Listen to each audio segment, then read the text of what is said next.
Hey, everybody, welcome to another episode of WP the Podcast. I'm David Blackman. I'm Tim Streifler. Today, we're going to talk about how long a blog post should be. And I think we're going to expound this and what should you even be blogging in 2022? Maybe we'll even talk about that a little bit. So, Tim, how long should a blog post be? Yeah. So, and I guess to answer your question, should you be blogging in 2022? Absolutely. 100. Yeah. So the way you should look at it is Google loves it when websites answer users' questions, solve users' problems. And so the blog is the natural way to do that. So your target audience is looking for answers. Okay. Well, here's your opportunity to answer some of those questions that they're having. And it doesn't have to be something that directly promotes your product, right? Just helping and being helpful to people that could potentially buy your product is going to give you so much goodwill, and then also traffic through the search engines too. So that's the short answer there. We could talk about that question for a whole 20 minutes at least. But how long should your blog post be? The rule of thumb is like a minimum of 1,000, but I would say shoot for more like 1,500 to 2,000 words per post, because Google loves it when blogs are thorough and they're well researched and they're in depth, right? Obviously, if it's a short little thing that answers one little question and you really can't make it that long, like you don't want to just ramble on. You want to be concise, but the more in depth, the better, for some of those topics that allow that. Yeah, and one thing that I want to add in here that Tim, everything Tim said is 100% correct. Yes, you need to be blogging in 2022. And here's a simple rule of thumb of why.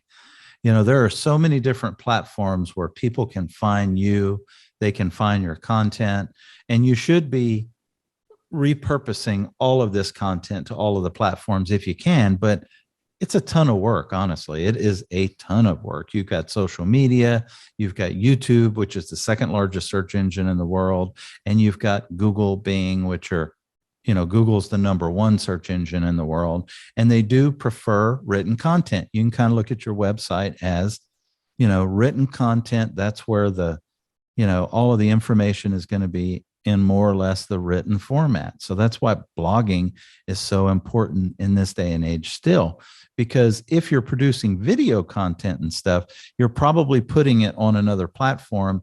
And YouTube, for example, is geared towards that type of content stuff. So if you think of it like that, then you'll understand why the written stuff is really important. And you can't fool search engines anymore. The days of keyword stuffing and doing things to get around and try to get ranked and all these tricks and stuff, it ain't happening anymore. Those algorithms and those search engines are so smart now.